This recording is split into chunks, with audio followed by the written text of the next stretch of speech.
Hello friends, नमस्कार। मैं कमलेश कबीर हाजिर हूं आज इस नए एपिसोड में नई जानकारी के साथ में। आज हम बात करेंगे कि हमारे शरीर की रोग प्रतिरोधक क्षमता को हम कैसे एनहांस करें ताकि हम कोरोना वायरस से आसानी से लड़ सकें। पिछले एपिसोड में हमने बात की थी कि हमारा जो रेस्पिरेटरी सिस्टम, लंग्स, जिसको हम कैसे दुरुस्त कर सकते हैं ताकि वो कोरोना वायरस से इजी वे में फाइट कर सके और मजबूती प्रदान कर सके। आज रोग प्रतिरोधक क्षमता की बात करने से पहले हम ये भी समझेंगे कि ये कोरोना वायरस का जो दूसरा म्यूटेंट है दूसरी लहर में, ये इतना खतरनाक क्यों है। तो सबसे पहले हम इसी टॉपिक पे बात करते हैं कि ये इतना खतरनाक क्यों है। तो अभी एक्सपर्ट्स का दावा है कि हम ये जो कोरोना वायरस है लगातार अपने म्यूटेंट को बदलता जा रहा है। अब तक अगर हम बात करें, जैसे महाराष्ट्र में जो है वो एक कोरोना वायरस का विस्फोट सा बना हुआ है। ऐसा क्यों हुआ? क्योंकि वहां तक एक्सपर्ट्स ये कहते हैं कि कोरोना वायरस जो है वो महाराष्ट्र में जो स्ट्रेन पाया गया है वो अब तक जो चाइना से, जो वुहान से कोरोना वायरस का जो म्यूटेंट मिला था उससे ये लगभग 15 बार ये चेंज हो चुका है। और जब ये इतना चेंज हो चुका है तो ये हर बार नए स्ट्रेन के साथ में नई मजबूती के साथ आता है। क्योंकि जैसे हम बात करते हैं किसी चीज से फाइट करते करते हम मजबूत हो जाते हैं, ठीक ऐसे उलट कोरोना वायरस भी जो है वो फाइट करते करते वो भी मजबूती के साथ आता है। ये क्लाइमेट चेंज की वजह से भी होता है क्योंकि कोरोना जो है वो लगातार स्ट्रेन चेंज कर रहा है। जैसे पंजाब, दिल्ली या नॉर्थ इंडिया की हम बात करें तो यहां पे जो स्ट्रेन पाया जा रहा है वो है यूके स्ट्रेन, और महाराष्ट्र अगर उसकी बात करें तो वहां पे देसी स्ट्रेन जो म्यूटेंट है कोरोना का, वो अभी एक्सपर्ट्स उसका दावा कर रहे हैं। तो सबसे पहले हम इसी को समझ लेते हैं कि ये फैलता क्यों है, क्योंकि पिछले एपिसोड में भी हमने बात की थी, आज हम फिर इस पे बात करने वाले हैं। तो सबसे पहले हम समझ लेते हैं कि मास्क क्यों जरूरी है। तो एक्सपर्ट्स ये कहते हैं कि कोरोना वायरस जो है वो हवा से भी अब फैलने लगा है, और हवा से जब हम बात करें तो एक्सपर्ट्स का दावा है कि कोरोना जो वायरस है वो माउथ से, हमारे मुंह से जो है वो लगभग 1 फीट की दूरी के बाद में जाके गिर जाता है। तो कोशिश करें कि हम जो 2 गज की दूरी का जो गाइडलाइंस है गवर्नमेंट की, हम उसको फॉलो करें, ताकि अगर हम किसी भी पर्सन से 2 या 3 फीट के बाद में अगर हम खड़े होते हैं, उससे बात करते हैं, कम्युनिकेशन स्थापित करते हैं, तो अगर उसके बॉडी में पहले से कोरोना वायरस है तो वो उसके एक्सेल के साथ में जब रेस्पिरेटरी सिस्टम में हवा छोड़ते हैं तो उसके साथ में जब वो बाहर निकलता है तो 1 फीट के बाद में वो नीचे गिर जाता है। तो ये 2 गज की दूरी इसलिए बहुत जरूरी हो जाती है। इसके अलावा हम बात कर लेते हैं मास्क की, कि हमें मास्क पहनना क्यों जरूरी है और कौन सा मास्क हमें पहनना चाहिए। मास्क भी हमें इसीलिए पहनना चाहिए क्योंकि एक्सपर्ट्स ये कह रहे हैं कि ये जो वायरस है अब ये हवा से भी फैलने लगा है। तो हवा में जब ये ट्रैवल कर रहा है तो मास्क हमें इससे प्रोटेक्ट करता है। लेकिन कौन सा मास्क? तो इसमें जो है 3 लेयर मास्क, या जिसको हम कहते हैं कि N95 जो मास्क है उसका उपयोग ज्यादा करें। इसके अलावा हम देखते हैं हैंड सैनिटाइजर का हम यूज करें, क्योंकि कई बार खाने की चीजों से अगर कोई व्यक्ति पहले से कोरोना वायरस से संक्रमित है और उसका जो कोरोना वायरस जो है अगर वो किसी खाने वाली जगह पे या किसी मान लेते हैं किसी व्हीकल को या किसी को, जैसे पाइप को, या कहीं हम खड़े हैं पार्क में, किसी भी चीज को अगर वो छूता है तो उसके जो कोरोना के जो स्ट्रेन है वो वहां चले जाते हैं, और जब हम उसको टच करते हैं तो वो अपने हाथों के ऊपर आ जाते हैं। तो हैंड्स को इसलिए हमें बार बार धोते रहना जरूरी है। तो पिछले एपिसोड में हमने बखूबी समझा था कि हम हमारे लंग्स को कैसे मजबूत कर सकते हैं, क्योंकि कोरोना जो वायरस है वो श्वास के साथ रेस्पिरेटरी सिस्टम में श्वसन क्रिया के साथ वो अंदर जाता है और सबसे पहले जो है वो हमारे लंग्स को डैमेज करता है। तो कोशिश करें कि आप 6 से 10 मिनट के लिए वॉक करें। अगर बाहर निकलना पॉसिबल नहीं है तो आप अपने घर पे जो है वो योगा, प्राणायाम, आप कपालभाति कर सकते हैं, भस्त्रिका कर सकते हैं।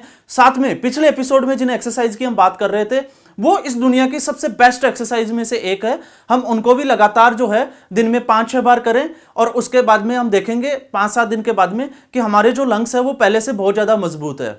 आज के इस एपिसोड में हम बात करेंगे कि हम हमारी रोग प्रतिरोधक क्षमता को कैसे मजबूत कर सकते हैं।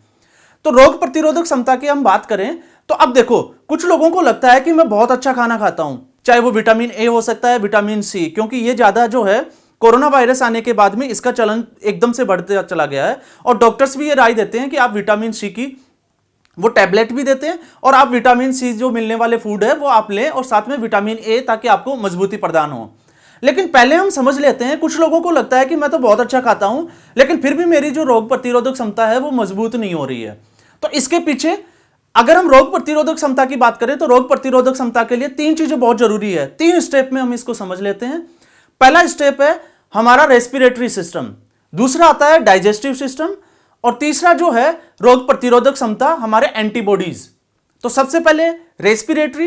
तो रेस्पिरेटरी सिस्टम इसलिए जरूरी हो जाता है क्योंकि हमारी बॉडी को चलने के लिए या हमारी बॉडी के जो एंटीबॉडीज जो है उनको किसी भी बैक्टीरिया, वायरस इनसे या किसी भी डिजीज से लड़ने के लिए ऑक्सीजन भी उतनी जरूरी हो जाती है ब्लड में जितना कि हम खाना खाते हैं। तो जब हम बात करते हैं जैसे कोरोना वायरस जब हमारे लंग्स में जाता है, ये लंग्स को डैमेज करता है, तो ये ऑक्सीजन की सप्लाई को रोकना स्टार्ट कर देता है। और जैसे ही ऑक्सीजन की सप्लाई रुक जाती है तो यहां पे हाइपोक्सिया होना शुरू हो जाता है। ऑक्सीजन की कम मात्रा को ही हम यहां पे हाइपोक्सिया से समझ सकते हैं। और उसके बाद में जब हमारे ब्लड में ऑक्सीजन की कमी हो जाती है तो ब्लड का जो है वो थक्का जमना स्टार्ट हो जाता है। तो यहां पे रेस्पिरेटरी सिस्टम दुरुस्त होना इसलिए जरूरी है। इसलिए आप लगातार अपने जो लंग्स हैं उनको मजबूत करने के लिए एक्सरसाइज करते रहें। फिर उसके बाद में आता है हमारा डाइजेस्टिव सिस्टम। तो डाइजेस्टिव सिस्टम को समझने के लिए जैसे इम्यून सिस्टम के हम बात करते हैं कि हम कैसे पता करें कि हमारी रोग प्रतिरोधक क्षमता जो है वो मजबूत है या कमजोर है। तो उसके कुछ यहां पे हम कुछ सिम्टम्स से या कुछ चीजों से हम समझ सकते हैं। जैसे अगर किसी व्यक्ति को अगर वो सुबह मॉर्निंग में आसानी से अगर वो फ्रेश नहीं हो पा रहा है, या इसको हम कहते हैं कि कॉन्स्टिपेशन अगर उसके रह रहा है, कब्जी है, तो हम इसको समझ सकते हैं कि उसका इम्यून सिस्टम कमजोर है। क्योंकि अगर इम्यून सिस्टम मजबूत है तो वो उसके कॉन्स्टिपेशन की प्रॉब्लम नहीं आएगी। अब कॉन्स्टिपेशन के बाद में चीजें आती है जैसे आलस्य का बना रहना, सुबह उठने के बाद में उबासी आना, तो ये भी कुछ सिम्टम्स होते हैं। इसके अलावा हमारा जो वजन शरीर का वेट होना चाहिए उससे अगर हमारा ज्यादा वेट है तो इससे भी हम समझ सकते हैं कि हमारा इम्यून सिस्टम थोड़ा कमजोर है। या जैसे हम 2 कदम 5 कदम या आधा किलोमीटर चलते हैं तो सांस फूलने लग जाती है, तो यह भी एक साइन हो सकता है कि हमारा इम्यून सिस्टम कमजोर है। ये घर बैठे हम इन चीजों से पता कर सकते हैं कि हमारा इम्यून सिस्टम कितना मजबूत है और हमें इन चीजों के लिए कितनी जरूरत है। अब ये क्यों जरूरी है डाइजेस्टिव सिस्टम? क्योंकि अगर हम एंटीबॉडीज की बात करें तो यहां पे देखो इनके 2 वर्क हो गए। जैसे हम मान लेते हैं कि एंटीबॉडी जो है वो हमारी बॉडी में सोल्जर का वर्क कर रहे हैं। अब सोल्जर का काम क्या हुआ है? फाइट करना। तो ये डिजीज के जो हमारे जो बैक्टीरिया वगैरह है, वायरस वगैरह है, ये इनसे फाइट करते हैं। लेकिन इसके अलावा एक वर्क और बन जाता है इनका, और वो है खाने को पचाना। क्योंकि यहां पे 2 स्टेप की हम बात कर रहे हैं, एक खाने को डाइजेस्ट करना और दूसरा उसको हमारी बॉडी को हील करना, हीलिंग वाले पार्ट पे काम करना। तो हम लोग क्या करते हैं, जैसे हम बहुत अच्छा खाना खा रहे हैं, चाहे वो विटामिन ए ले रहे हैं, चाहे विटामिन सी ले रहे हैं, फल फ्रूट खा रहे हैं, हम अच्छा भोजन कर रहे हैं, लेकिन फिर भी हमें जो है वो इम्यून सिस्टम मजबूत नहीं हो रहा। इसके पीछे का रीजन ये होता है क्योंकि हमारी जो बॉडी है उसको खाना पचाने में थोड़ा समय लगता है। तो मान लीजिए हमने अच्छा खाना खाया, तो अच्छा खाना खाने के बाद में जो हमारे जितने भी जो सोल्जर्स है वो अपने काम में लग जाते हैं, उस खाने को पचाने में लग जाते हैं। अब खाने को पचाने के लिए हमें 3 से 4 घंटे का टाइम लगता है। और एक्सपर्ट्स या कुछ मेडिकल साइंस की स्टडीज से यह भी पता चलता है कि अगर हम अनाज खाते हैं तो अनाज को जो है वो पचाने में थोड़ा ज्यादा समय लगता है। तो हमारे जो सोल्जर्स है वो उसको डाइजेस्ट करने में लग जाते हैं। तो जब वो डाइजेस्ट करते हैं, फिर उसके जब वो खाना पूरा पचता नहीं, उससे पहले ही हम दोबारा फिर खा लेते हैं, तो इनको टाइम ही नहीं मिलता। तो हीलिंग के लिए प्रॉपर इनका फ्री होने के बाद में इनका उनको टाइम देना, ये बहुत इंपॉर्टेंट हो जाता है। इसीलिए शास्त्रों में और वैदिक पुराणों में भी विदित है कि अगर हमें खाना खाना है तो वो सूर्योदय के बाद और सूर्यास्त से पहले खा लेना चाहिए। क्यों? क्योंकि उसके बाद में हमारा उपवास का समय स्टार्ट हो जाता है। तो उपवास का इंपॉर्टेंस इसीलिए है, इम्यून सिस्टम को हमें अगर मजबूत करना है तो हर 15 दिन से या 20 दिन से हमें 1 दिन का उपवास रखना बहुत जरूरी हो जाता है। वो इसलिए जरूरी हो जाता है क्योंकि उसके बाद में हमारे जो सोल्जर्स जिसको हम बात कर रहे हैं एंटीबॉडीज, ये हमारी बॉडी को हील करना स्टार्ट कर देते हैं उन बैक्टीरिया से, क्योंकि ये फ्री हो जाते हैं।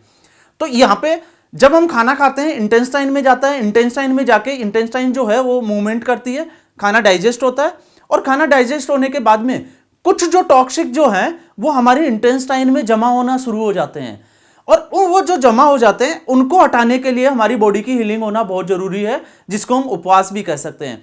तो यहाँ पे कोशिश करें कि हम शाम को 6 से 7 बजे से पहले जो है वो अपना डिनर जो है कंप्लीट कर लें। तो जब हम 6 से 7 बजे शाम को खाना खा लेते हैं तो उसके बाद में सुबह उठने के बाद खाली पेट हम कोशिश करें कि सब्जियों का जूस लें, चाहे वो करेला हो सकता है, चाहे लौकी हो सकता है, गाजर हो सकता है। और उसके बाद में 9 या 10 बजे जब हम ब्रेकफास्ट लें तो ब्रेकफास्ट में हम फ्रूट लें, क्योंकि फ्रूट से हमें एक तो एनर्जी अच्छी मिलती है और वो डाइजेस्ट भी बहुत जल्दी हो जाता है। तो फ्रूट के साथ में कुछ लोगों को यहाँ पे वो अलग अलग वैरायटी के फ्रूट लेते हैं, जैसे पपीता, आम, या इसको हम कह सकते हैं केला, मौसमी। तो कोशिश करें कि हम जैसे वीकली हम बना लें एक शेड्यूल, और जैसे आज हमने मैंगो लिया तो कल हम कोशिश करें पपीता लें, उसके बाद में एक दिन हम केला लें। तो इसको हम चेंज करते रहें, सारे फ्रूट एक साथ ना लें। उसके बाद में हम लंच की बात करें तो लंच में जो है हम कोई भी एक अनाज शामिल कर सकते हैं, चाहे हम वो चपाती लें चाहे कुछ भी लें। तो अनाज जो है वो कम इसलिए लें क्योंकि हमारा जो ग्रेन्स जो होते हैं, जैसे हम गेहूं की बात कर लेते हैं, तो गेहूं में जो है वो ग्लूटीन पाया जाता है, और ग्लूटीन जो है वो हमारी इंटेस्टाइन में जाके जम जाता है और वो टॉक्सिक बनना स्टार्ट हो जाता है। और कहते हैं कि सामान्य जो स्वस्थ व्यक्ति भी है उसके भी जो बॉडी है उसमें 2 से 3 किलो मल पाया जाता है, और जिनकी बीमारियां हैं उनकी बॉडी में 5 से 7 किलो जो है वो मल जमा हो चुका होता है। तो उसको हमें हटाना बहुत जरूरी होता है, क्योंकि इम्यून सिस्टम का राज यही है, जो खाना हम खा रहे हैं वो हमें लगना भी चाहिए हमारे शरीर को। तो उसके बाद में जब हम लंच लेते हैं, लंच के बाद में हम लंच में कोशिश करें कि जितना हम अनाज ले रहे हैं, जैसे हम 2 चपाती ले रहे हैं उसके 4 से 5 गुना जो है हम वेजिटेबल्स को उसमें इंक्लूड करें, शामिल करें। और उसके बाद में जब हम शाम को डिनर लें तो डिनर में कोशिश करें कि अनाज बिल्कुल ना के बराबर लें, साथ में हम सूप लें या फिर सलाद वगैरह ज़्यादा लें। तो हम जब शाम को 7 बजे से सुबह ये अगर हमें 10 बजे तक का या 9 बजे तक का हमारी बॉडी को टाइम मिल जाता है, तो ये हमारी जो बॉडी है वो अच्छे से हील हो पाती है। उसके बाद में आता है इम्यून सिस्टम। जैसे अभी कोरोना वायरस चल रहा है, तो इम्यून सिस्टम के लिए जरूरी है कि हमें खाना कौन सा खाना है और कब खाना है। जैसे अभी हम बात करें, जैसे कोरोना जो वायरस है, क्योंकि ये लंग्स की बीमारी है, तो कोशिश करें कि हमारे जो लंग्स है वो हमेशा सूखे रहने चाहिए, ड्राइनेस होनी चाहिए, इसमें मॉइस्चर नहीं बनना चाहिए। क्योंकि जब लंग्स में मॉइस्चर बनता है तो एक तो निमोनिया बनता है, और दूसरा जो है अगर हम कोरोना वायरस की बात करें तो ये इसको डैमेज करना स्टार्ट कर देता है। और अभी कुछ डॉक्टर्स ने कुछ इसके बात भी की है, कुछ उन्होंने दावे भी किए हैं कि ये 4 से 5 दिन में जो है वो लंग्स को 60 से 70% तक डैमेज कर चुका होता है। तो यहां से इसके बाद में हम कोशिश करें जैसे कि हमारा जो इम्यून सिस्टम है वो मजबूत कौन से खाने से होता है। तो यहां पे हम खाने के अलावा हम बात करते हैं हर्ब्स की। तो हम मॉर्निंग में जब उठते हैं तो हम मिल्क वाली चाय के बजाय हम जो है जिसको हम कहते हैं देसी काढ़ा, तो काढ़ा लेना स्टार्ट करें। लेकिन काढ़े में हम क्या क्या चीजें शामिल कर सकते हैं, जैसे अब गर्मियों का समय है तो आप काली मिर्च और लौंग ले तो सही, लेकिन इनकी जो मात्रा है, क्वांटिटी है, वो कम कर देनी है हमने। इसके साथ में हम गिलोय ले सकते हैं।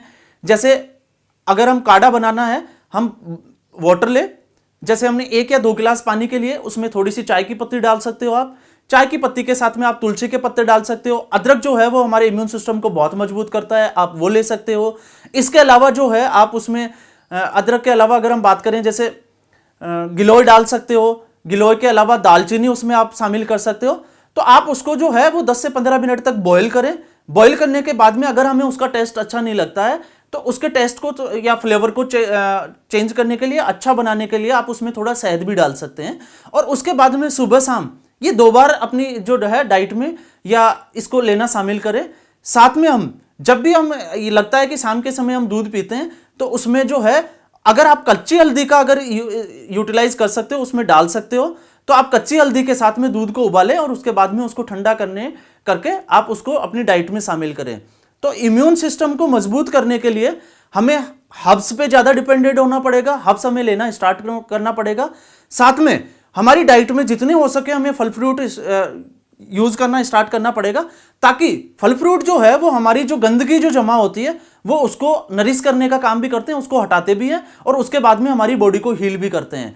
तो दोस्तों, आज का हमारा जो टॉपिक है वो इम्यून सिस्टम के ऊपर है।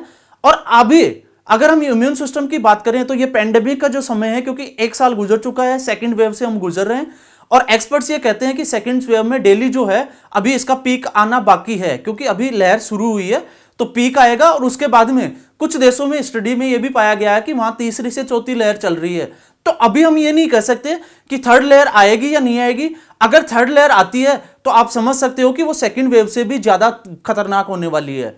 तो उससे पहले अगर हम कोरोना वायरस हमारी बॉडी में जाता है और उसके बाद में अगर हम रोग प्रतिरोधक क्षमता को बढ़ाने के लिए वर्क करते हैं तो उसके बाद में जो है हमारे जो चांसेस है वो थोड़े कम हो जाते हैं। तो कोशिश करें हमारे कोई भी बॉडी पे वायरस या कोई बीमारी अगर अटैक करती है तो उससे पहले ही हम हमारी एंटीबॉडीज को इतना परिपक्व या इतना मजबूत बना लें ताकि वो उस डिजीज से आसानी से जो है वो लड़ सके।